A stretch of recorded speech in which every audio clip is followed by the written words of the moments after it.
अस्सलाम वालेकुम नाज़रीन, सब्सक्राइब के साथ मैं हूं आपकी मेज़बान महविश चौधरी और मेरे साथ है नहिदा राजपूत साहब। अस्सलाम वालेकुम नहिदा साहब, कैसी हैं आप? खैरियत से हैं? जी अल्हम्दुलिल्लाह। जी नाज़रीन, यकीनन आप सब भी ठीक ठाक होंगे, खैरियत से होंगे, अपने प्यारों के साथ होंगे और अपनी खूबसूरत सुबह का आगाज़ कर चुके होंगे। आपकी सुबह को मज़ीद खूबसूरत, मज़ेदार और खुशगवार बनाने के लिए हम आपके साथ मौजूद हैं बहुत ही अहम मौजू के साथ, जिस पर बात करना, जिसकी अहमियत को उजागर करना यकीनन नाज़रीन बहुत ही ज़्यादा ज़रूरी है। नहिदा साहब, आज का टॉपिक क्या है, मौजू क्या है, नाज़रीन को आगाह कीजिए। बहुत शुक्रिया महविश। बिस्मिल्लाहिर्रहमानिर्रहीम।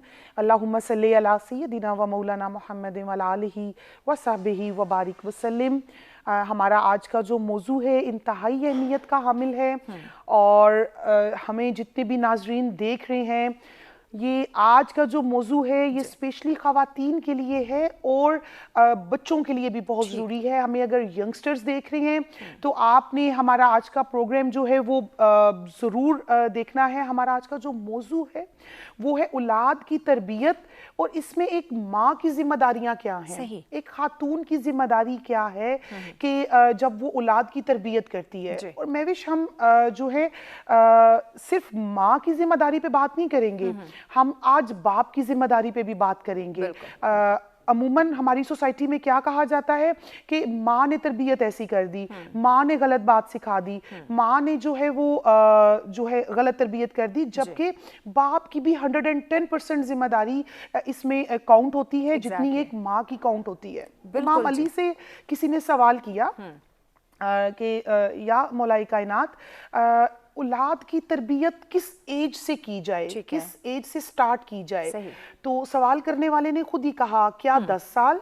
तो इमाम ने नफ़ी में सर हिलाया। फिर सवाल करने वाले ने कहा क्या 7 साल? इमाम ने फिर नफ़ी में सर हिलाया। तो उसने फिर कहा 3 साल। इमाम ने फिर नफ़ी में सर हिलाया। तो वो कहने लगा कि ए इमाम वक्त, आप ही बता दें कि जो बेहतरीन वक्त है औलाद की तरबियत का वो कौन सा है। इमाम ने जो जवाब दिया ना महविश, वो आज के माशरे में हमें उस पर काम करने की ज़रूरत है, उस पर तवज्जो दिलाने की ज़रूरत है और उस पर बात करने की ज़रूरत है। इमाम ने जवाब दिया कि औलाद की तरबियत का बेहतरीन वक्त वो है जब तुम अपने बेटे के लिए रिश्ता देखने जाते हो, जब उसके लिए लड़की पसंद करने जाते हो, तो उस औरत का इंतखाब करो, उस खातून का इंतखाब करो कि जो तालीम से भी जो है वो आरास्ता हो, प्लस दीनी इकदार उसके अंदर जरूर हो, तो वही तुम्हारे बच्चे की बेहतरीन परवरिश करेगी। हम लोग जो है बस वो फोकस करते हैं औलाद की तरबियत, औलाद की तरबियत। सबसे पहले हमें जो है वो अपनी बेटी की तरबियत करनी है कि उसने आगे जाके अपनी औलाद की तरबियत करनी है। यही हमारा आज का मौजू है। बिल्कुल जी, आज का हमारा मौजू कि औलाद की तरबियत और हमारे वालिदैन की, स्पेशली हमारी माँ की क्या जिम्मेदारियाँ हैं, उस पर गुफ्तगू की जाएगी। और आज के मौजू पे बात करने के लिए मेहमान भी हमारे साथ मौजूद हैं। उनका तारुफ करवाने से पहले वेदर की जानिब बढ़ते हैं कि आज का मौसम हमें क्या इंडिकेट कर रहा है।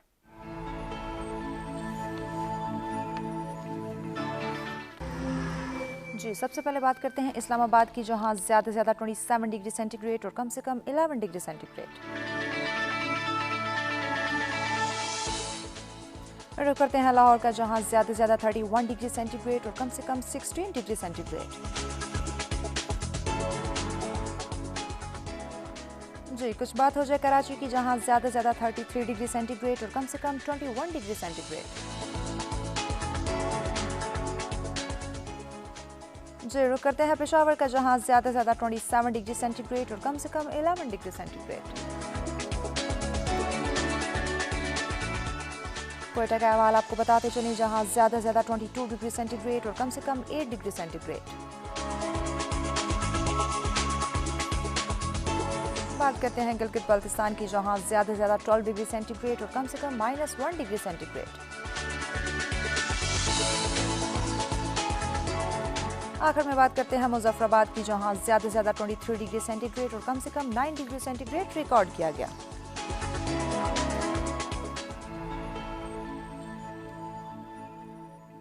वेलकम बैक नाज़रीन। ये जानिए आपने मौसम की सूरत हाल। हमेशा नाज़रीन हम बात करते हैं कि जिस तरह से इस बदलते मौसम से हम लुत्फ़अंदोज़ होते हैं, बदलते मौसम को इंजॉय करते हैं, इसी तरह से नाज़रीन हमने अपनी ज़िंदगी को भी बेहतर बनाना है, ज़िंदगी के मौसम को भी हमने खुशगवार करना है। हमारी ज़िंदगी में जो प्रॉब्लम्स हैं, जो उतार चढ़ाव हैं, जिन भी मसाइल का हमें सामना है, उनको डिस्कस किया जाए और दीन इस्लामी जो तालीमात हैं उनको मद्देनज़र रखते हुए सलूशंस निकाले जाए। तो क्या ही बात है नाज़रीन, हमारी ज़िंदगी का मौसम भी बेहतर हो सकता है। आप बढ़ते स्टूडियो में मौजूद अपने मेहमानों की जानिब उनका तारुफ करवाते हैं ताकि आज के मौजू पर गुफ्तगू का आगाज़ किया जाए।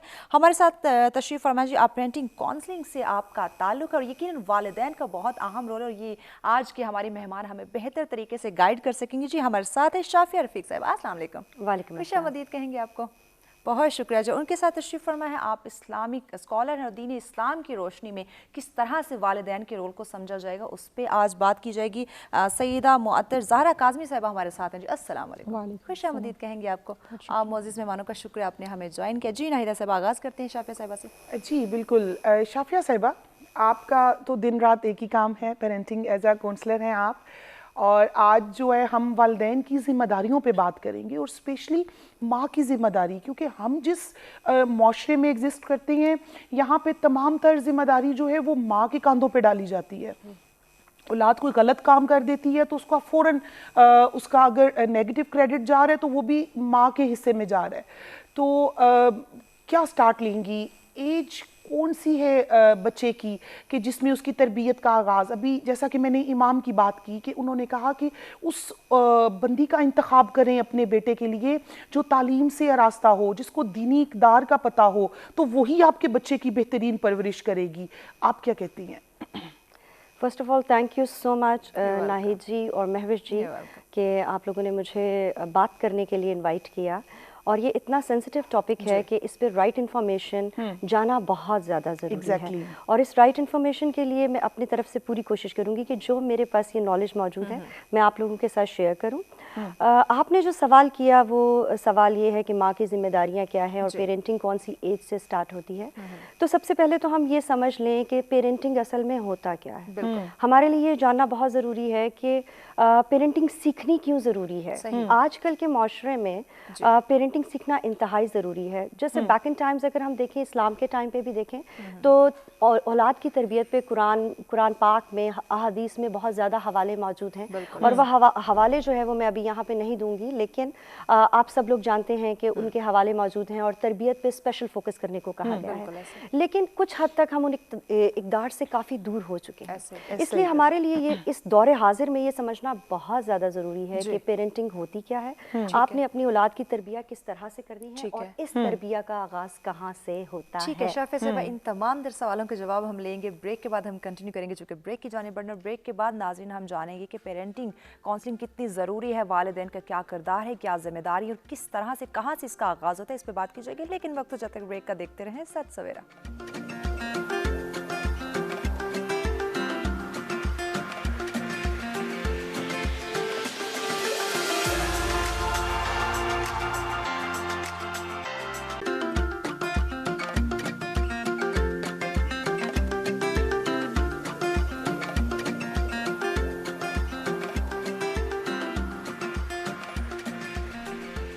वेलकम बैक नाज़रीन। सबसे एक दफ़ा फिर से आप तमाम देखने वालों को कहेंगे खुशामदीद। हमारा आज का मौजूद जिस पे गुफ्तगू का सिलसिला जारी है कि औलाद की तरबियत और इसमें हमारी माँ की क्या जिम्मेदारियाँ हैं, क्या फ़राइज़ हैं, किस तरह से औलाद की तरबियत करनी चाहिए, उस पर गुफ्तगू का सिलसिला जारी है। जी शाफिया साहब, आपकी जानिब आते हैं। ब्रेक पे जाने से पहले आपसे गुफ्तगू का आगाज़ किया था, किस तरह से काउंसलिंग होनी चाहिए, वालिदैन की तरबियत का आगाज़ कब, कैसे और कहाँ से होता है, कंटिन्यू कीजिए।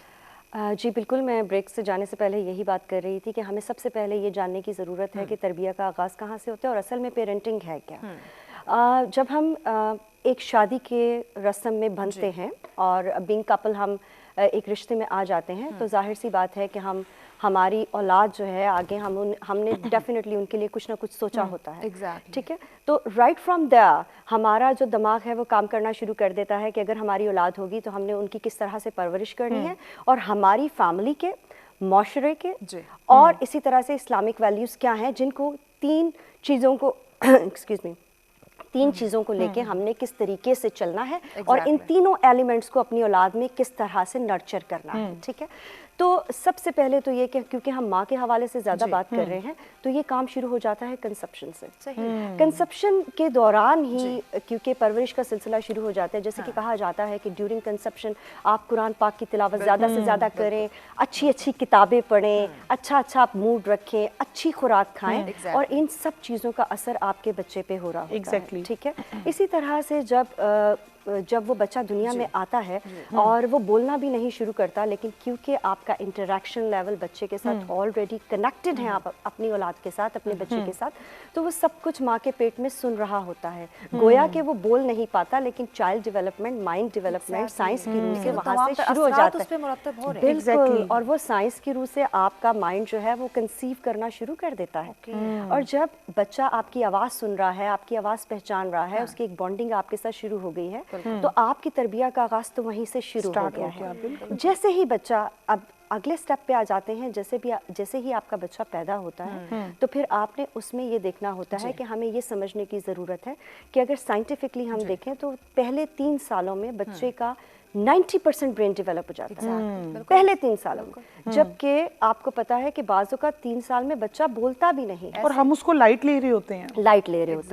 अब वो जो 3 साल में बच्चे का 90% ब्रेन डेवलप हुआ है, वो इतना तेजी से डेवलप हो रहा है कि वो हर तरह की चीजें अपने अंदर एब्जॉर्ब कर रहा है, सीख रहा है। गोया वो बोले या ना बोले, इससे कोई फर्क नहीं पड़ रहा, वो कंसीव कर रहा है, बहुत तेजी से सीखता है, तेजी से सीख रहा है। फिर इस दौर में अगर आप बच्चे को कंड्यूसिव एनवायरनमेंट दे देंगे, एक ऐसा एनवायरनमेंट दे देंगे जो कि सीखने के लायक होगा, अच्छी बातें सिखाएं, अच्छी एक्टिविटीज़ बच्चे से करें, अच्छी चीज़ें दिखाएं, तो वो बच्चा उसी रविश में पलना शुरू हो जाएगा जिस तरह से आप बेस बन जाती है जो फर्स्ट 3 इयर्स होते हैं। बिल्कुल। और फिर ये पूरी जिंदगी जो ये 3 साल हैं, ये उसके अनकॉन्शियस पे भी जो है वो कर रहे होते हैं, ट्रैक कर रहे होते हैं, अनकॉन्शियस पे भी इफेक्ट कर रहे होते हैं। और ये फर्स्ट 1000 डेज की साइंस में बात हुई है, और फर्स्ट 1000 डेज के अंदर आप बच्चे को जो बनाना चाहते हैं, एग्जैक्टली वही उसका एक टाइम पीरियड है जब आप उसको टाइम फ्रेम कि आप अपने उस बच्चे को वो बना सकते हैं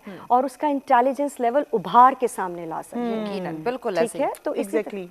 अच्छा सईदा मोहतर ज़हरा साहिबा, अभी बात हो रही है बच्चे की तरबियत की, औलाद की तरबियत की, चाहे वो बेटा है या बेटी है। हम इसमें बिल्कुल डिफ्रेंशिएट नहीं कर रहे हैं कि बेटी की तरबियत इस जगह पे करें और बेटे की इस जगह पे करें। माँ की जिम्मेदारी, माँ के पैरों तले जन्नत है, हमें इस्लाम ने मुकाम दे दिया औरत को, ठीक है। तो माँ की कौन कौन सी जिम्मेदारियाँ हैं जो कुरान और हदीस और शरीयत बताती है हमें?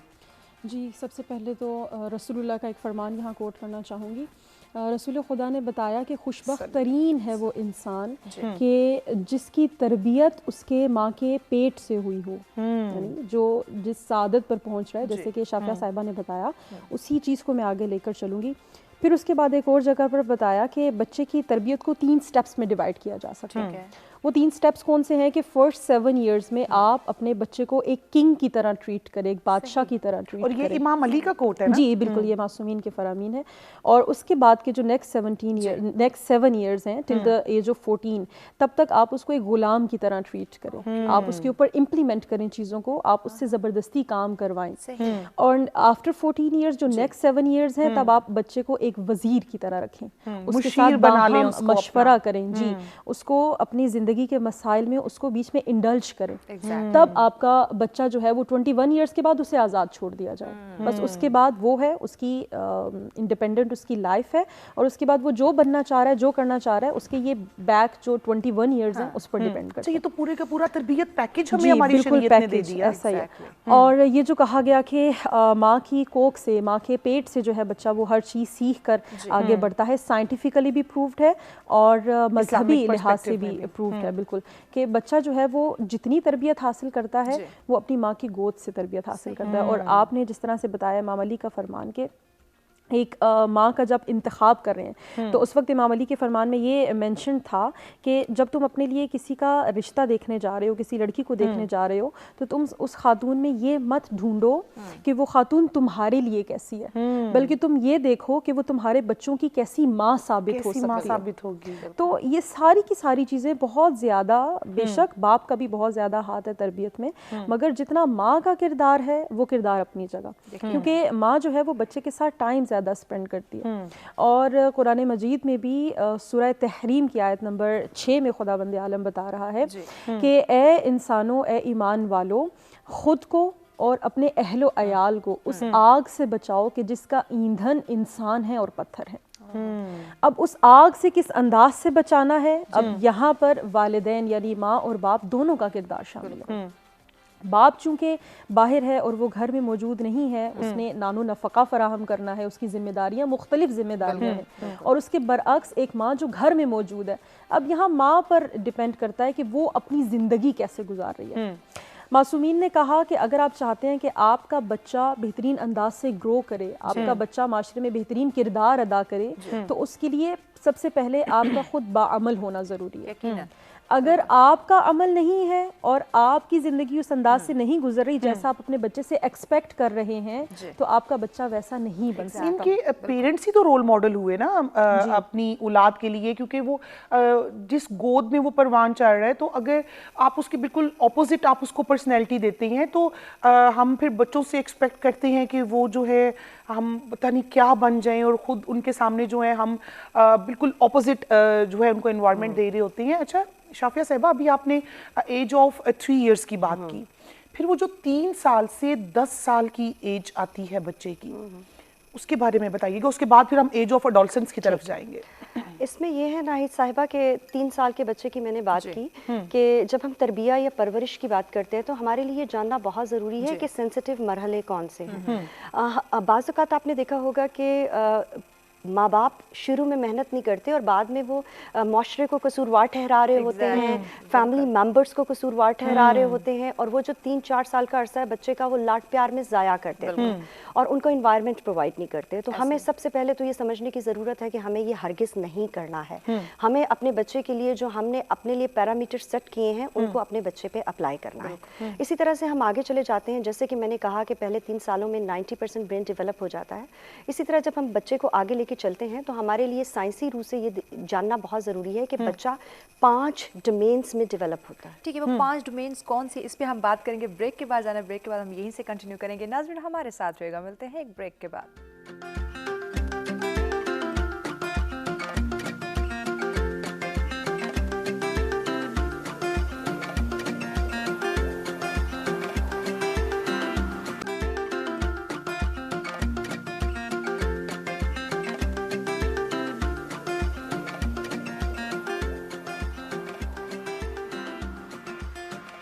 वेलकम बैक नाज़रीन, सब्सक्राइब में एक दफ़ा फिर से आप तमाम देखने वालों को कहेंगे खुशामदीद। हमारा आज का मौजूद जिस पे गुफ्तगू का सिलसिला जारी है कि औलाद की तरबियत में हमारी माँ की क्या जिम्मेदारियाँ हैं, क्या रोल है, क्या अहमियत है, उस पर गुफ्तगू का सिलसिला जारी है। जी शाफिया साहिबा, 5 डोमेन्स कौन सी है? ब्रेक पे जाने से पहले इस बारे में आप बताने जा रही थी, कंटिन्यू कीजिए। जी बिल्कुल, मैं ये बताना चाह रही थी कि हमारे लिए ये समझना इंतहाई ज़रूरी है कि बच्चा 5 डोमेन्स में डेवलप होता है, और अगर हम उन डेवलपमेंटल डोमेन्स को समझ लें और उसके अकॉर्डिंग थोड़ा सा अपने बच्चे को हेल्प कर दें तो वो ज़िंदगी में बहुत ज़बरदस्त तरीके से थ्राइव कर सकता है। मिसाल के तौर पे हमारा सबसे पहले उसकी फ़िज़िकल डेवलपमेंट है।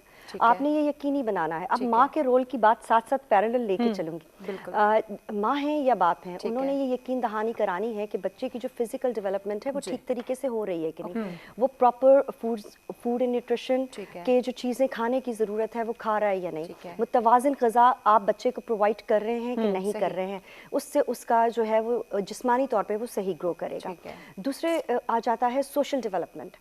आपने डिसाइड करना है कि आपका बच्चा किन लोगों से मिलेगा, किन के साथ उठे बैठेगा, क्योंकि वो तरबिया का बहुत इंपॉर्टेंट फैक्टर है। अगर वो अच्छे लोगों से इंटरेक्ट नहीं करेगा, अच्छे लोगों से नहीं मिलेगा, अच्छे एनवायरनमेंट में नहीं जाएगा, तो वो सब कुछ गलत बात सीखेगा, नेगेटिविटी सीखेगा, जो आपको बाद में मसला करेगा। इसी तरह से सोशल डेवलपमेंट की हमने बात की, फिजिकल डेवलपमेंट, इसी तरह कॉग्निटिव डेवलपमेंट है, यानी बच्चे की जहनी नशोनुमा आपने किस तरह से करनी है, आपने कैसे हेल्प करनी है, उसके लिए हमारे इदारे मौजूद हैं, हमारे स्कूल मौजूद हैं, हमारे ऐसे एडल्ट्स मौजूद हैं जो घरों के अंदर ही इतने सुपर पावर होते हैं कि वो बच्चों को सिखाने में बहुत ज़बरदस्त रोल प्ले करते हैं। अच्छा, इसमें थर्ड पर्सपेक्टिव में मीडिया भी तो आ जाता है ना? बिल्कुल, इसमें मीडिया का रोल आ जाता है, और मीडिया का रोल इस तरह से आ जाता है कि इतने छोटे बच्चे के साथ हमें बहुत ज़्यादा विजिलेंट होना पड़ता है कि उनको क्या चीज़ दिखाई जाए और किस चीज़ से उसको मना कर दिया जाए। तो इसी तरह से आपने बच्चे की एजुकेशन पे, कॉग्निटिव डेवलपमेंट पे कुछ एक्सरसाइजेज ऐसी करनी होती हैं जिससे आपका बच्चा अच्छे तरीके से परवरिश पाता है। फिर आ जाता है आपका moral ethics values. As for example हमारा कल्चर है, हम मुसलमान हैं, हमने अपने बच्चे को वो बेसिक वैल्यूज ऑफ इस्लाम देनी है। हमने उनको ये बताना है कि हम मुसलमान हैं, हमारा क्या तरीका है, हमारा मज़हब हमें क्या सिखाता है, और एथिक वैल्यूज देनी है। झूठ क्या है, बुराई क्या है, अच्छाई क्या है, you need to tell everything. ये हो गए आपके ये डेवलपमेंटल डोमेन्स हैं। इसके बाद लैंग्वेज डेवलपमेंट।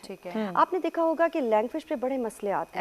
आप आपस में इतने समटाइम्स इस तरह से बात कर रहे होते हैं कि जो आपको लगता है कि इट्स वेरी नॉर्मल, लेकिन आपका बच्चा जब वो बात बोलता है तो आपको लगता है नहीं नहीं ये क्या हो गया, ऐसे नहीं बोलना। शाउटिंग और जो जेस्चर्स आपके फेस पे हैं, द चाइल्ड कॉपीज दैट। जो आपके फेशियल एक्सप्रेशंस हैं वो बच्चा कॉपी करता है। जिस तरीके से, जिस टोन में आप बोलते हैं आपका बच्चा कॉपी करता है। जो अल्फाज का इंतखाब जो आप करते हैं वो आपका बच्चा पिक करता है। आप उसको तुम कहते हैं वो तुम ही सीखता है, आप कहते हैं तो वो आप ही सीखता है। तो लैंग्वेज डेवलपमेंट के हवाले से आपने बच्चे पे वर्क करना है। आजकल के पेरेंट्स के लिए मैं ये एक मैसेज ज़रूर देना चाहूँगी कि शुरू से ही बच्चे को प्लीज़ मोबाइल और टैब्स मत दें। बिल्कुल, ये माँ की जिम्मेदारी है। और आजकल आई एम सॉरी नाहिद जी, माँ की जिम्मेदारी है कि मैंने बहुत सारी माँओं को देखा है, I don't want to spread negativity, लेकिन ये मेरा मैसेज है कि फॉर गॉड्स सेक अपने बच्चों को अपनी हांडी पकाने के लिए टैब्स, मोबाइल्स मत दें। अपना काम पूरा करने के लिए बचपन से वो ना दें। उससे होता ये कि बच्चे को सुनने की इतनी आदत पड़ जाती है कि उनका स्पीच डिले आता है। 3-3 साल के बच्चे आजकल बोलते नहीं हैं। शाफिया, अभी हम आएंगे सोल्यूशन की तरफ। अच्छा ज़हरा साहिबा, अभी हम बात कर रहे थे एज की, जिसका मैंने अभी स्टार्ट में शाफिया साहिबा से जिक्र किया, जो 3 साल के बाद स्टार्ट होती है, 10 साल।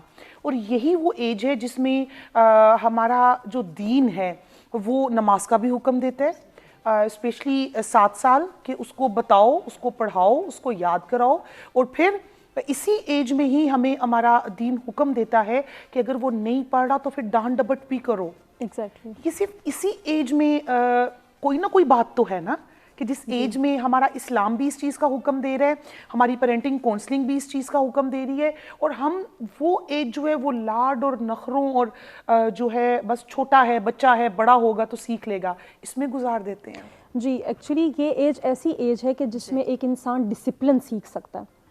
अब एक माँ या एक बाप अपने बच्चे को किस अंदाज से नज़्म व ज़ब्त उसकी ज़िंदगी का सिखा रहे हैं वो इसी एज पर डिपेंड करता है। मैंने बताया था जैसे आपको पहले भी कि रसूलुल्लाह के फरमान के मुताबिक आप इस एज में बच्चे को ट्रीट करना शुरू कर देते हैं, यानी आफ्टर 7 ईयर्स टिल 14 ईयर्स, जब तक एक लड़के के लिए है कि वो 14 साल का बालिग हो रहा है, लेकिन एक लड़की के लिए है कि वो 9 साल की बालिगा हो रही है। तो उस बच्ची को जब वो 9 साल की हो गई है तो इस्लाम की नज़र में she is a mature person. अब उस मैच्योर पर्सन को आपने किस अंदाज से ट्रीट करना है कि वो डिसिप्लिन के साथ ज़िंदगी गुजारे, यहाँ से डिसिप्लिन स्टार्ट हो रहा है कि आप उसको नमाज का पाबंद बनाएं, आप उसको कुरान का पाबंद बनाएं। वो स्कूल जा रही है, उसने अपना होमवर्क किस वक्त करना है, उसने अपने घर में अपनी स्पोर्ट्स को किस टाइम पर वक्त देना है। इन सारी की सारी चीज़ों को एक प्रॉपर नज़्म व ज़ब्त, प्रॉपर डिसिप्लिन की ज़रूरत है। और जब हम अपनी लाइफ में डिसिप्लिन को, टाइम मैनेजमेंट को नहीं डालते तो हमारे बच्चे भी नहीं लेकर आते। और इसीलिए आप जैसे भी टैबलेट्स की और मोबाइल की बात करी थी ना कि हमारे बच्चों को बहुत ज्यादा आदत है, क्योंकि हम उनको इस चीज की आदत डालते हैं। That's the reason. यानी हम अपने सुकून के लिए खुद राहत पसंदी को, क्योंकि हमें बहुत पसंद है और हमें सुकून चाहिए, हम सोना चाहते हैं, इसलिए हम अपने बच्चे को इन गैजेट्स की आदत डाल देते हैं। और ये गैजेट्स उस बच्चे की जो चीज सबसे ज्यादा बर्बाद कर रहे हैं, दैट इज डिसिप्लिन। उससे जो अर्ली एज में आना चाहिए, जो उसे सीख लेना चाहिए, वो बच्चे का बचपन से ही स्पॉइल हो जाता है। एग्जैक्टली। और वो इतना डिस्ट्रॉय हो जाता है कि टिल द एज जब वो खुद पेरेंट्स बन रहे हैं, बच्चे के हाथ पे कोयला रख देना बेहतर होगा, ना कि टैबलेट और मोबाइल्स में। बिल्कुल बिल्कुल। यानी प्यार, मोहब्बत, शफकत के साथ साथ आपने उसको डिसिप्लिन भी सिखाना है, आपने उसको जिंदगी गुजारने के उसूल और ज़वाबित भी सिखाना है। वालिदैन के फ़राइज़ में जहाँ पे और चीज़ें शामिल हैं, औलाद को फैसिलिटीज़ देना, वहाँ पे बड़े स्ट्रिक्टली फ़राइज़ 3 भी हैं कि अपनी औलाद को रसूल अल्लाह सल्लल्लाहु अलैहि वसल्लम की मोहब्बत और मौदत सिखाओ, फिर रसूल की इतरत की मोहब्बत सिखाओ, उनकी आल की, औलाद की। और जो तीसरा एस्पेक्ट है जिसको आज के माशरे में हम लोग बिल्कुल डिनाई कर चुके हैं ज़हरा साहिबा, और ये ज़रूरत है कि हम वालिदैन को बताएं, जो तीसरा फ़र्ज़ है। और इस तीनों फ़राइज़ के बारे में हम वालिदैन से पूछा जाएगा। और तीसरा फ़र्ज़ क्या कि कुरान जो है वो किरात के साथ पढ़ना सिखाओ। जी बिल्कुल। और हम जो है ये तीनों फ़राइज़ अगर हम इस पे सर्वे करें तो बहुत सी माओं को नहीं पता होगा। जी, एक्चुअली बच्चे की तरबियत में सिर्फ माँ बाप का किरदार नहीं है, बल्कि हमारे पूरे के पूरे माशरे का किरदार शामिल है। हमारा माशरा किस तरफ जा रहा है और हम बच्चे को इस माशरे में कैसे ट्रीट करें, ये सारे के सारे फैक्टर्स हैं जो मैटर करते हैं। तो कभी भी ऐसा नहीं होता कि एक बच्चा जो एक घर में जो बहुत ही मजहबी घराना है, लेट्स सपोज, जहाँ पर सब के सब नमाजें पढ़ने वाले, कुरान पढ़ने वाले लोग हैं, लेकिन उनका बच्चा जो है वो निकल कर मजहबी नहीं बनता, बल्कि वो माशरे को देखकर कुछ अलग ही किस्म का बिगड़ा हुआ बच्चा निकल आता है। तो हम इस पर भी एतराज़ कर रहे होते हैं कि इनके घर वाले तो ऐसे हैं, तो ये बच्चा ऐसा क्यों हो गया। तो यहाँ पर भी गफलत आ जाती है, आपके अपने घर वालों की भी और माशरे की भी।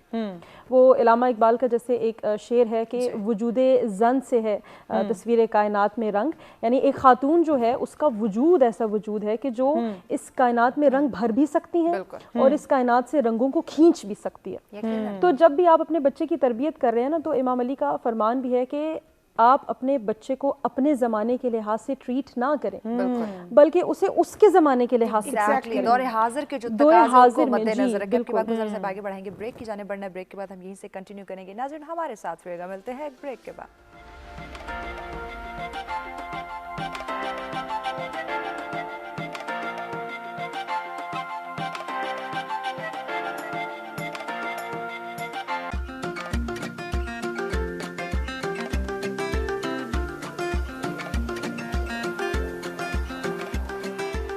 वेलकम बैक नाज़रीन, सब्सक्राइब एक दफ़ा फिर से आप तमाम देखने वालों को कहेंगे खुशामदीद। हमारा आज का मौजूद जिस पे गुफ्तगू का सिलसिला जारी है कि औलाद की तरबियत और इसमें माँ की क्या जिम्मेदारी, कितने अहम रोल माँ जो है वो प्ले कर सकती है, और माँ के साथ बाप का क्या किरदार है, क्या अहमियत है, उस पर भी बात की जा रही है। और आज के मौजूद पर गुफ्तगू करने के लिए मेहमान हमारे साथ मौजूद हैं जी।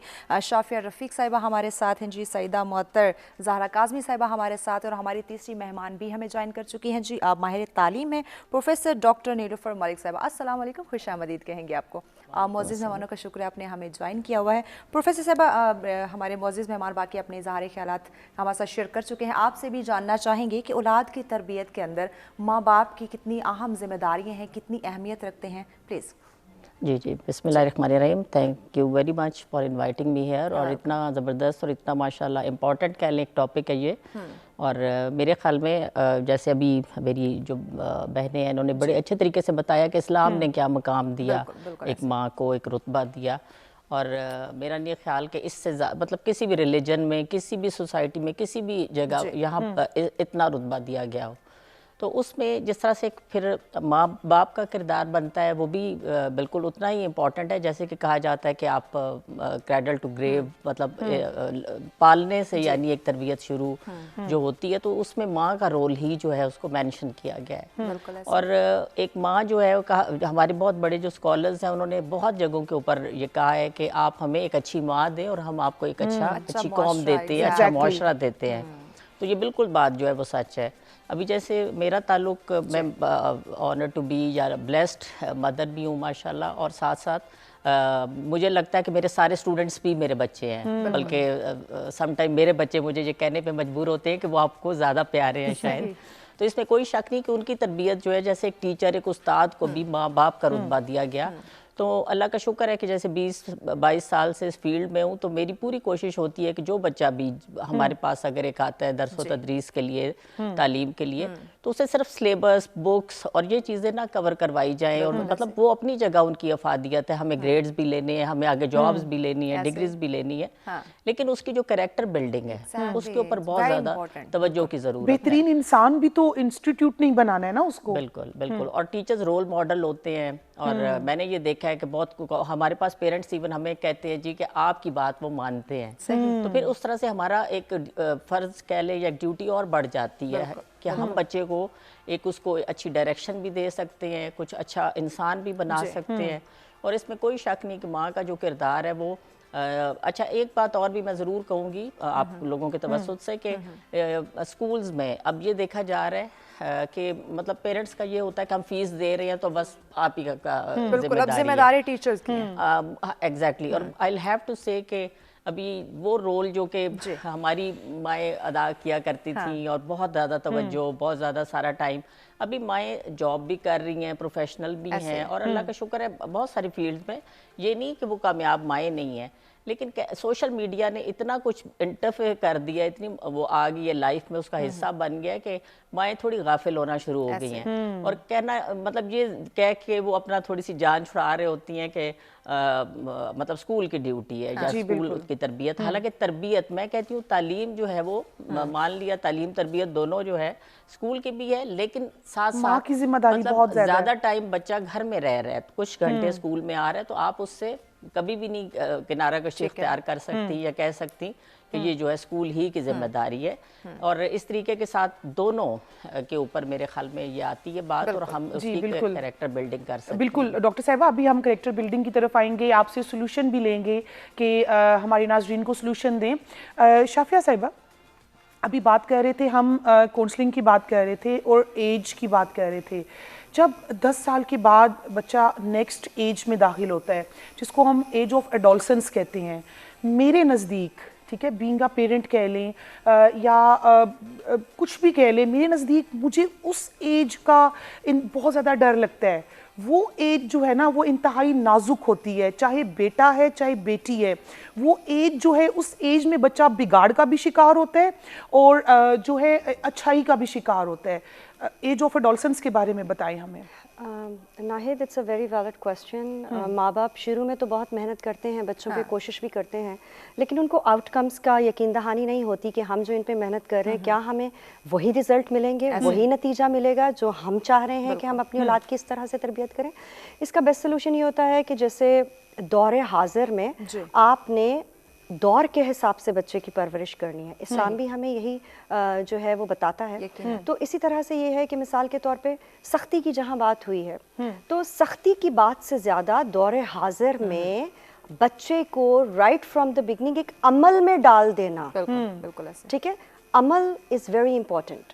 अगर आपने बच्चे का एक लाए अमल सेट कर दिया है, आपका नमाज पढ़ने का वक्त आया, बच्चे को राइट फ्रॉम द बिगनिंग 5 वक्त की नमाज अदा करने की तरबियत दे दी गई और वो उसकी जिंदगी का हिस्सा बन गया, तो आपको उस पर मेहनत करने की बाद में एडोलसेंस में जरूरत नहीं पड़ती कि आपने नमाज पढ़नी है, क्यों नहीं पढ़ रहे हो, या आपने डंडे का इस्तेमाल करना है, या फिर ऐसा समझ लें कि आपने उसको देखते रहना है कि आया ये बच्चा कर रहा है कि नहीं। छोटी सी मिसाल दूंगी, मेरा जो बेटा है वो माशाल्लाह ही 16 और मेरी बेटी जो है वो 12 साल की, एडोलसेंस एज की आपने बात की, तो उसी के हवाले से मैं ये चीज़ कोट करना चाहूँगी कि मैंने शुरू में अपने बच्चों के साथ जो बातें मैंने यहाँ पे इस प्रोग्राम में की, मेरे पास मिसाल मौजूद है, चलती फिरती 2 मिसालें मौजूद हैं कि मेरे बच्चों की उसमें शक्ल में होता क्या है कि जब आप इस दौर में बच्चों पे बहुत ज़्यादा सख्ती करते हैं, मैं सख्ती के हक में नहीं, ठीक है, आप जब इस दौर में बच्चे के साथ बहुत ज़्यादा सख्ती करते हैं और उनका ट्रस्ट नहीं गेन करते,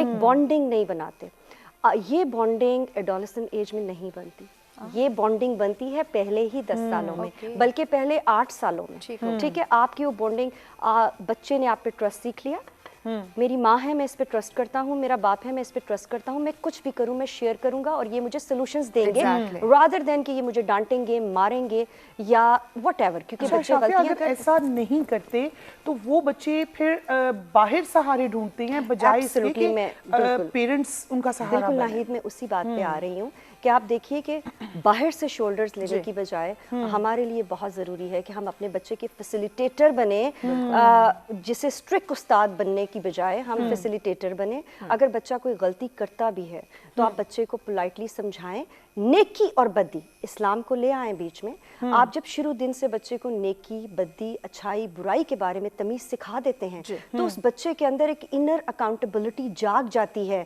कि मैं जिम्मेदार हूँ अपनी ज़ात का, अपनी पर्सनालिटी का, मुझे ये नहीं करना, मुझे ये करना है। और अगर बच्चा कुछ गलत काम करता भी है तो being parent, specially being mother, बच्चे माँ के साथ बहुत ज़्यादा क्लोज होते हैं। स्पेशली बीइंग मदर, हमें उसे थोड़ा सा कुशन देना चाहिए, स्पेस देनी चाहिए, सोल्यूशंस प्रोवाइड करें।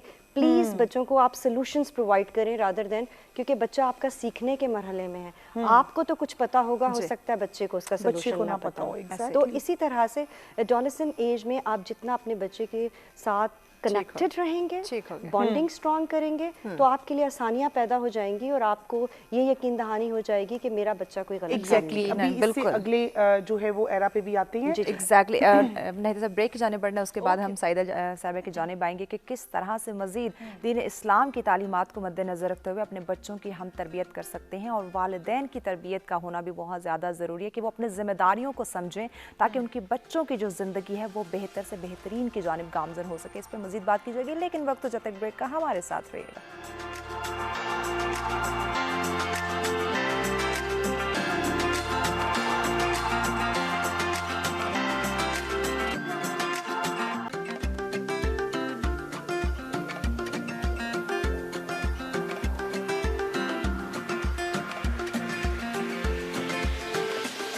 वेलकम बैक नाज़रीन, सलाम। एक दफ़ा फिर से आप तमाम देखने वालों को कहेंगे खुशामदीद। हमारा आज का मौजूद जिस पे गुफ्तगू का सिलसिला जारी है कि औलाद की तरबियत और इसमें माँ की ज़िम्मेदारी। यकीनन नाज़रीन, किसी भी शोबा ज़िंदगी में अगर हम कामयाबी हासिल करना चाहते हैं, अपने बच्चों को कामयाब देखना चाहते हैं, तो तरबियत का बहुत अहम रोल है। और तरबियत हमारे घर से उसका आगाज़ होता है और माँ की जो गोद है वो हमारी पहली दरसगाह है। तो यकीनन माँ की बहुत अहमियत है, बहुत वैल्यू और बहुत ही अहम किरदार है। क्यों नहीं साहिबा? बिल्कुल आप सही कह रही हैं महविश। सैयदा मोहतर ज़हरा साहिबा, अभी बात हो रही थी एज ऑफ अडोलसेंस की, वो एज की जिसमें जैसा कि पहले भी आपने फरमाया कि बच्चे पे ज़िम्मेदारी डालें, बच्चे को अपना मुशीर बनाएं, बच्चे से मशवरा करें। तो इस्लाम इसके बारे में, हमारा दीन जो है और क्या क्या अहकामात देता है, चूँकि इस एज के बाद उसने फिर प्रैक्टिकल लाइफ में जाना है, उसकी शादी होनी है, उसने फिर आगे अपना घर बार संभालना है, फिर वो जो हमारी बेटी है उसने आगे माँ बनने जाना है, हमारे बेटे ने आगे बाप बनने जाना है। हमारे दीन के अहकामात बता दें। जी, दीन इस्लाम इसके बारे में यही कहता है, शाफिया साहिबा की बात से मैं मुत्तफिक होंगी कि सबसे ज़्यादा इम्पॉर्टेंट पेरेंट्स और चिल्ड्रन के रिलेशनशिप में उनकी फ्रेंडशिप है। बिल्कुल।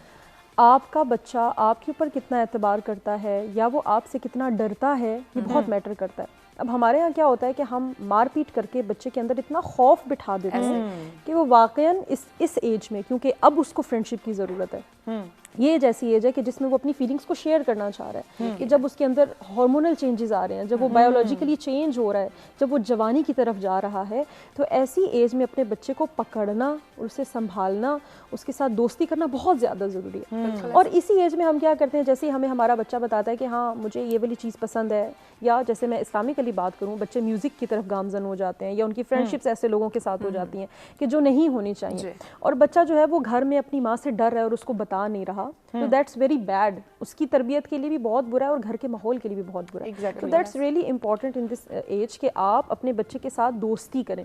और दोस्ती के लिए क्या ज़रूरी है कि खुदा न खास्ता अगर आपके घर का माहौल बिगड़ा हुआ है तो उसका असर आपके बच्चे के ऊपर ना जाए। इस्लाम क्या कहता है कि एक माँ का यहाँ बहुत बड़ा किरदार है, क्योंकि खातून जज्बाती है, खातून के अंदर ये फितरत है कि वो बहुत जल्दी हाइपर भी हो जाती है। तो इस एज में, क्योंकि आपकी नज़र में आपकी सबसे बड़ी जिम्मेदारी आपका अपना बच्चा है, तो ऐसी एज में खुदा न खास्ता अगर आपके घर में हालात आपके ख़राब भी हैं या आप किसी वजह से परेशान हैं, तो आप उसका फैक्ट जो है अपने बच्चे के ऊपर ना आने दें। आप खुश रहें, आप अच्छा लिबास पहने, आप खुद को हमेशा आरास्ता रखें, आप अपने बच्चे की उसकी हेल्थ के लिए हर चीज़ उसको फराहम करें एक अच्छे खूबसूरत मुस्कुराते चेहरे के साथ। क्योंकि जब अपनी औलाद के लिए कुर्बानी, जी बिल्कुल, क्योंकि जब आप मुस्कुरा रहे हैं तो आपका बच्चा मुस्कुराएगा, अगर आप रो रहे हैं तो आपका बच्चा रोएगा, उसके अंदर वही एग्रेशन, वही चीजें आएंगी। आप शाउट करते हैं, आपका बच्चा शाउट करता है, आप खुशी से बात करते हैं, वो खुशी से उसी अंदाज से जो है वो बात करना सीखता है। अच्छा, और अगर ज़हरा साहिबा, मैं एक जगह सॉरी मैं पढ़ रही थी कि एक माँ के लिए वो था, और बहुत अच्छी बात जो मुझे बीइंग अ मदर अच्छी लगी वो ये कि कितना मुश्किल से पैदा करती हैं, ठीक है, तो हम तरबियत में मुश्किल अपने लिए क्यों, फिर हम आसानी क्यों ढूंढती हैं? शायद दुनिया का दस्तूर ये बन गया। अब मैं इसके बारे में क्या कहूँ, हमारा माशरा कुछ इस तरह का है कि हमारी लाइफ में बहुत सारे फैक्टर्स हैं जो इन्वॉल्व होते हैं। जैसे शोहर की जिम्मेदारी भी औरत पर है, ठीक है। घर की जिम्मेदारी भी औरत पर है, हाँ। बच्चों को खाना टाइम पर देना है, बच्चे ने टाइम पर स्कूल जाना है, उसको होमवर्क करवाना, यानी इन सारी की सारी चीज़ों में बेचारी खातून है जो पिसती रहती है, exactly। और मर्द जो है वो खुद को इन सारे के सारे कामों से आज़ाद रखता है। सही। जबकि आयमा अतहार ने या रसूलुल्लाह ने जो हमें तरीका कार बताया, वो तरीका क्या है कि इमाम अली जनाबे फ़ातिमा की मदद करते हुए नज़र आ रहे हैं, हज़रत खदीजा की मदद करते हुए रसूलुल्लाह नज़र आ रहे हैं। तो यानी एक घर का निज़ाम चलाने में एक खातून और वाहिद सैयदा नहीं है कि खदीजातुल जो कुबरा जो थी वो जी। दिलासा दिया करती थी दिलासा दिया रसूलुल्लाह करती थी, सल्लल्लाहु अलैहि बिल्कुल ऐसा वसल्लम ही है। को। यानी आप दोनों, यानी मियाँ बीवी के लिए वो दुनियावी मिसाल दी जाती है ना कि गाड़ी के दो पहिए हैं, तभी तो कि बच्चों जो की एक साथ एग्जैक्टली चलेंगे, तभी तबीयत बच्चा अच्छी होती है। तरबियत अच्छा पाएगा। डॉक्टर साहिबा, घर का माहौल बच्चे को टेंस मिल रहा है, अच्छा मिल रहा है, आइडियल मिल रहा है, वो तो घर की बात होगी। इंस्टीट्यूट पे आ जाते हैं। अब हमारा जो निज़ाम तालीम है वो हर इंस्टीट्यूट में डिफरेंट है। जी, बच्चे को वहाँ पे भी डिफरेंट माहौल मिल रहा होता है। एक एज अ एजुकेशनलिस्ट आप मुझे बताएं कि एक इंस्टीट्यूट की क्या क्या जिम्मेदारी है। हमने बच्चे को 3 साल घर में गुजारे, 5 साल उसने घर में गुजारे, अल्टीमेट उसने आना स्कूल में ही है, उसकी एजुकेशन स्कूल में होनी है, स्कूल में उसकी फ्रेंडशिप्स भी बननी है, उसने टीचर से बहुत कुछ गेन करना है। हमारा निज़ाम तालीम। जी, बहुत अच्छा क्वेश्चन किया आपने। और कहते हैं ना कि जैसे कि इस पर ज़रूर बात करने की जो है हमें आना चाहिए इस तरफ। अच्छा, कहा जाता है, अभी जैसे इन्होंने बड़ी अच्छी बात कही, तो मैं थोड़ा सा इस बात से आगे बात अपनी कंटिन्यू करूँगी कि बड़ा अच्छी एक कोटेशन है कि children learn where they live, कि बच्चे वही कुछ सीख रहे होते हैं जहाँ वो रह रहे होते हैं या वो इर्द गिर्द अपने देख रहे होते हैं। उसमें हम बिल्कुल कुछ ऐसा नहीं कह सकते कि बच्चा कहीं और से कुछ ला रहा है, वो अपने घर से सब कुछ सीख रहा है, अपने एनवायरनमेंट से, अपने पेरेंट्स से, अपने इर्द गिर्द से, जो भी उसका होता है। और इसी तरीके के साथ जैसे आपने इदारों का कहा या इंस्टीट्यूट्स का, हमारी अभी पाकिस्तान में कह लें बदकिस्मती है कि हमें एक जैसे बिल्कुल सिंगल करिकुलम तो अब हमारा माशाल्लाह आ रहा है या आएगा, लेकिन बहुत सारे हैं ऐसे कि कुछ एलीट स्कूल बन गए, दर्जाबंदी हमने खुद ही कर दी, ये गवर्नमेंट स्कूल है, ये फलाना कर, इस तरह से भी है। तो उसके मुताबिक ही उनकी अपब्रिंगिंग कह लें या थोड़ी सी, बहुत सारी बच्चे बहुत पैम्पर्ड पढ़ रहे हैं, बहुत सारे स्ट्रिक्ट उस माहौल में पढ़ रहे हैं, तो ये सब के ऊपर साइकोलॉजिकल एक आता है।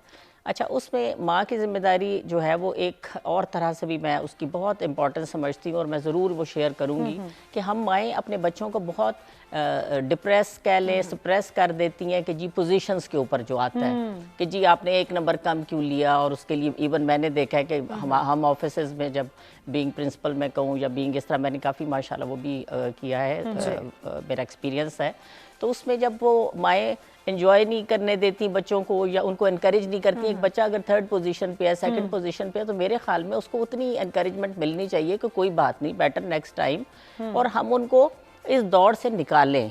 हम उन्हें कोशिश करें कि मतलब he is learning something, she is learning something, बजाय इसके कि हम उसकी ग्रेड्स और उसी को हावी कर देते हैं। और मैंने बहुत सारे बच्चों को बहुत पीछे जाते देखा है कि जब उनकी मदर्स या उनके घर से उनको इनकरेजमेंट नहीं मिल रही होती। अभी एक मैं मिसाल दूंगी, ज़रूर देती हूँ, बल्कि कि मैं खुद माशाल्लाह बड़ी लकी, बड़ी ब्लेस्ड मदर हूँ कि मेरे बेटे ने सोर्ड ऑफ ऑनर लिया काकूल से, माशाल्लाह, शुक्र अल्हम्दुलिल्लाह, माशाल्लाह। लेकिन मैं उसकी मिसाल इसलिए दिया करती हूँ कि शायद बहुत सारे बच्चे जो है वो एक मिसाल उनके लिए मुझे लगता है कि मैं दूँ तो उनको भी इनकरेजमेंट मिलेगी कि वो भी जब छोटा था तो मैं हकीकत में मैं भी यही करती थी उसके साथ कि जी 1 नंबर कम लिया, आधा क्यों लिया, और वो मैं देखती थी कि एकदम से खुशी खुशी जो था वो एकदम डाउन हो जाता था। फिर मैंने खुद ही से ये सोचना, शुक्र अल्हम्दुलिल्लाह, शुरू किया कि अगर मैं भी दूसरी माओं की तरह ये करूंगी तो इसकी तो पर्सनैलिटी ऐसा होना शुरू हो जाएगी, और ये तो बॉदर ही नहीं करेगा कि जब घर वाले खुशी नहीं होते तो ठीक है।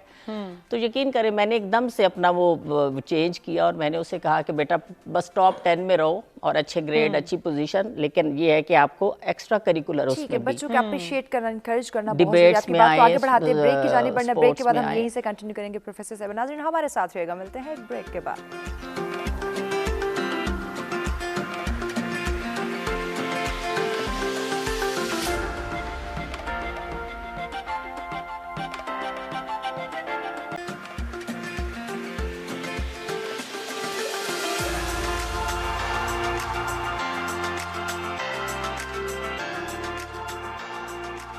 वेलकम वेलकम बैक नाज़रीन। सच और एक दफ़ा फिर से आप तमाम देखने वालों को कहेंगे खुशामदीद। हमारा आज का मौजूद जिस पे गुफ्तगू का सिलसिला जारी है कि औलाद की तरबियत में हमारी माँ की क्या जिम्मेदारियाँ हैं, क्या रोल है और किस तरह से बच्चों की बेहतर तरबियत, बेहतर परवरिश में वो अपना अहम किरदार जो है वो प्ले कर सकती हैं। जी प्रोफेसर साहब, आपकी जाने बातें हैं। ब्रेक पे जाने से पहले आपसे गुफ्तगू का सिलसिला जारी था कि बच्चों को अप्रिशिएट करना चाहिए, इंकरेज करना चाहिए। कंटिन्यू कीजिए प्लीज़।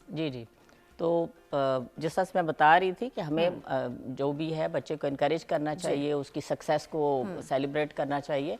तो बिल्कुल अभी अल्लाह का शुक्र है कि मैं सोचती हूँ कि जब मेरे उस बेटे ने सोड वाली सेरेमनी उसकी हुई और उसने वो लिया सोड तक वो पहुंचा माशाल्लाह, तो यकीन करें जब उस बच्चे ने सिर्फ एक सेंटेंस बोला कि credit goes to my mother या my mother is my mentor या मैं जो कुछ हूँ मैं अपनी वालदा की वजह से हूँ, तो लगता ऐसा था कि जैसे सब कुछ अचीव हो गया। तो बच्चे में ये चीज़ भी पैदा करें कि ना सिर्फ ये कि वो ये सोचे कि मैं ही सब कुछ हूँ या इस तरीके के साथ, बल्कि वो सबको साथ लेके चले अपने अपनी सक्सेस में। अपने वालिदैन का रोल भी उतना ही इम्पोर्टेंट जो है वो समझे।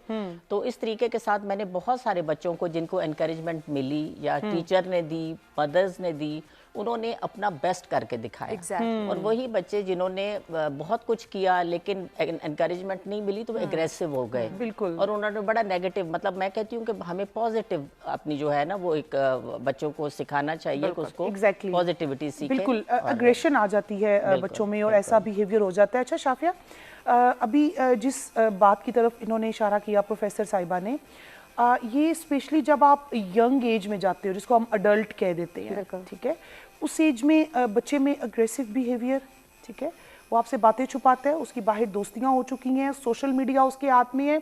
उस एज में एक माँ कैसे अपने बच्चे को कंट्रोल करे?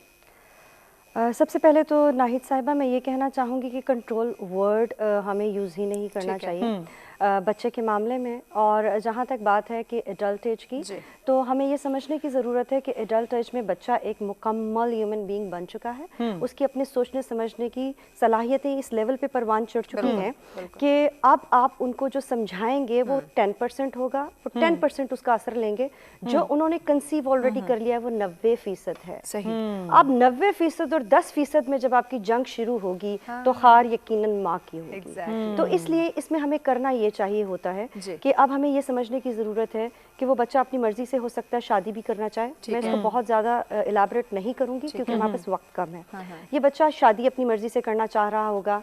इस बच्चे के बाहर कुछ दोस्तियाँ ऐसी होंगी जो आपको नापसंद होंगी, लेकिन उसके बावजूद जो है वो आपको चीज़ें पता लग जाएंगी। अब बर्दाश्त करने की जहाँ तक बात है, अगर आपने वो क्वेश्चन बच्चे को दिया होगा कि वो आपसे आके डिस्कस करे, तो आपके हक में ये बहुत बेहतर हो जाएगा। क्योंकि अब बच्चे की कमांड शुरू हो चुकी है बीइंग एन एडल्ट।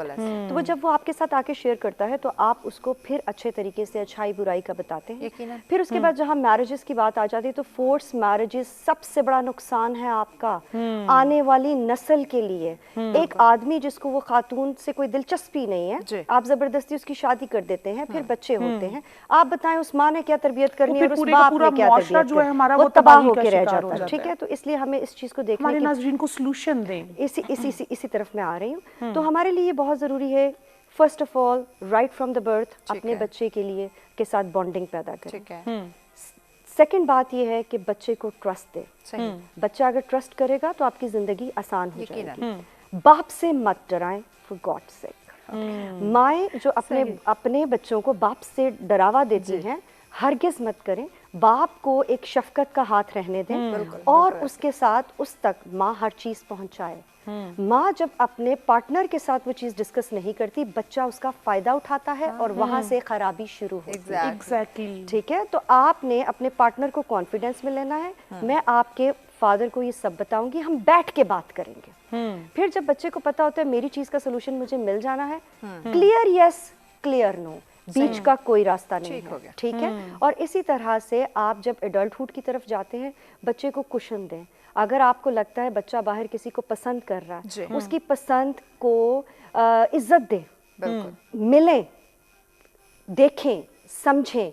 और अगर आपको लगे कि वाकई ही ये फैसला उसके हक में बेहतर नहीं है, तो आप यकीन मानिए कि अगर आपने बच्चे की पैटर्न पे तरबियत की होगी 5 डेवलपमेंटल डोमेन्स के हिसाब से, तो वो बच्चे में इतनी अक्ल शऊर पैदा हो चुका है कि वो कहे कि मेरी माँ मेरा बाप मेरे हक में गलत फैसला नहीं कर सकता। एग्जैक्टली। मोहतरम ज़ाहिरा साहिबा, हमारा इस्लाम भी तो ये औलाद के जो हकूक़ हैं उसमें से एक हक है कि उसकी मर्ज़ी जाने, उसकी मर्ज़ी को देखें, सुने, और अगर अपनी अना बीच में आड़े ना लाएं। मैसेज दें हमारी देखने वाले नाज़रीन को। जी, मैं ओवरऑल सारी एजेस के लिहाज से मैसेज देना चाहूँगी। लाइक इन अर्ली एज हम क्या करते हैं, बच्चा क्योंकि बहुत छोटा है तो माँ का हाथ, अक्सर माँ को मैंने देखा है उनके हाथ बहुत चलते हैं, तो डोंट बीट देम। जब आप बच्चे को मारते हैं तो उसके अंदर जो एक उसकी अपनी एक उसका नफ्स है वो मजरूह होता है। तो जैसे ही एक बच्चे का नफ्स मजरूह होना शुरू हो जाता है तो वो इंटरनली क्वाइट पर्सन बन जाता है। तो नेवर एवर बीट देम। फिर उसके बाद एक बच्चे की एज आती है जब वो आपकी ऊंची आवाज़ बर्दाश्त नहीं करता। तो आप उस टाइम पर उस बच्चे के साथ ऊंची आवाज़ में बात ना करें, बल्कि वो टाइम है कि जब आप उसके साथ दोस्ती कर सकते हैं, उसके साथ बॉन्डिंग बना सकते हैं। तो दोस्ती करें, खुश रहें, बच्चे को खुश रखें। फिर उसके बाद जब टाइम आएगा उस बच्चे का अपनी ज़िंदगी को संवारने का, जिसे कहते हैं ना, अब उसको समझ आ रही है कि उसने अपनी लाइफ में क्या करना है, तो उस टाइम पर उसको एक अच्छा मशवरा देने वाली माँ बने, एक अच्छा मशवरा देने वाला बाप बने। जहाँ बच्चे की चीज़ों को इग्नोर करने की ज़रूरत है वहाँ इग्नोर करें। और एक और जो बहुत हमारे पेरेंट्स की बहुत ज़्यादा आदत है, वो बहुत बोलते हैं, मतलब बहुत ज़्यादा कहते हैं मत करो मत करो मत करो, देखा तुमने ये किया तो ये हो गया, देखा तुमने किया, मैंने मना किया था तुमने किया तो ये हो गया। तो इस्लाम ये कहता है कि डोंट स्पीक टू मच, इतना बोलने की ज़रूरत नहीं है। उस बच्चे को थोड़ी सी अपनी लर्निंग खुद करने दें। तो जब उसकी वो लर्निंग वाली एज आ रही है तो उस एज में उसको लर्न करने दिया जाए तो वो बच्चा ज़्यादा अच्छे तरीके से सीखेगा। तो बस यही मैसेज सारी की सारी माओं को, सारे के सारे वालिदैन को बस यही देना चाहूँगी कि इन एजेस को, इन चीज़ों को समझने की ज़रूरत है। और हमेशा शाफिया साहिबा की बहुत ज़्यादा शुक्रगुजार हूँ कि उन्होंने बहुत अच्छा स्टेप उठाया अपनी लाइफ में कि आप पेरेंट्स को ट्रेन करें, आप टीचर्स को ट्रेन करें कि how to treat with your children, how to treat with your student. तो बस यही मैसेज देना चाहूँगी कि अपनी सारी की सारी चीज़ों को लर्न करें, उसके बाद अप्लाई करने की कोशिश करें। जी प्रोफेसर साहिबा। जी, बड़ा अच्छी बात उन्होंने कही। जैसे इसको हम आजकल वो स्लोगन भी है कि मार नहीं प्यार, और इसी के तहत मैं समझती हूँ कि बेहतर सोल्यूशन भी हमें यही नज़र आता है। ठीक है। और मैं इसको थोड़ा सा ब्रीफली ज़रूर इस तरह से करूँगी कि सम अप कह ले, या इस तरह के बच्चे को क्वालिटी टाइम दें, क्वांटिटी टाइम नहीं। मतलब हम ये ना देखें कि सारा दिन अगर एक माँ अपने बच्चे के पास है तो उसका बच्चा उससे बहुत कुछ गेन कर रहा है, लेकिन सम टाइम ऐसा होता है कि हम घर होते हुए भी अपने बच्चे को देख ही नहीं रहे होते। कभी उसको मोबाइल के हवाले कर देते हैं, कभी उसको कोई कार्टून्स ऐसे लगा दिए, और कभी हम खुद मोबाइल्स पे इतना बिजी हुए होते हैं कि हम बच्चों को इग्नोर कर रहे होते हैं। बिल्कुल, और हमें ये मालूम ही नहीं होता कि हमारा बच्चा देख क्या रहा है। यानी इवन अगर वो किसी कंप्यूटर पे भी है या किसी इस पे भी है तो हमें मालूम ही नहीं है। तो बहुत ज़्यादा बच्चों को थोड़ा सा काउंसलिंग की ज़रूरत है। मैं ये भी नहीं कहती कि एकदम स्नब कर दिया जाए कि ये क्या कर रहे हो, इस तरह से। इस तरह बच्चा एकदम वो उसमें एक खौफ पैदा होता है, लेकिन उसको कंफर्टेबल करें कि आपको किस तरीके के साथ एक बहुत अच्छी चीज़ें जो है वो उनको देखना है, अच्छी चीज़ों की तरफ जाना है। और अभी मैं थोड़ी सी एक मुझे बात इंपॉर्टेंट समझती हूँ, वर्किंग मदर्स के बारे में जो कहा जाता है, लेकिन मैं उनके बारे में कहूँगी कि they are the best mothers, इस लिहाज से कि माशाल्लाह वो अपने बच्चे को हर तरीके के साथ वो फैसिलिटेट भी कर रही हैं। और इसी के साथ साथ अल्लाह का शुक्र है, मैं देखती हूँ कि हम क्वांटिटी टाइम बच्चों को दे के उनकी बेहद अच्छी पर्सनैलिटी बिल्डिंग कर रहे होते हैं। बिल्कुल, बहुत शुक्रिया मुअज़्ज़िज़ मेहमानों का, आपने हमें वक्त दिया। और यकीनन नाज़रीन, अपने बच्चों को हमें एक क्वालिटी टाइम जो है वो देना, उनकी बेहतर तरबियत करनी है, उनकी करैक्टर बिल्डिंग करनी है, ताकि आने वाले वक्तों में मुआशरे में जब वो अपने खिदमात सर अंजाम देने के लिए मुआशरे में निकले तो उनकी इतनी ज़बरदस्त परवरिश हो चुकी हो, इतनी ज़बरदस्त तरबियत हो चुकी हो कि किसी भी प्रॉब्लम को फेस करते हुए उनका कॉन्फिडेंस ज़ीरो ना हो जाए, उनके आला इखलाक हो, आला तरबियत हो, ताकि वो अपने साथ साथ अपने वालिदैन का नाम भी रोशन कर सके। इसी के साथ हमें दीजिए इजाज़त। अल्लाह ने के बाद।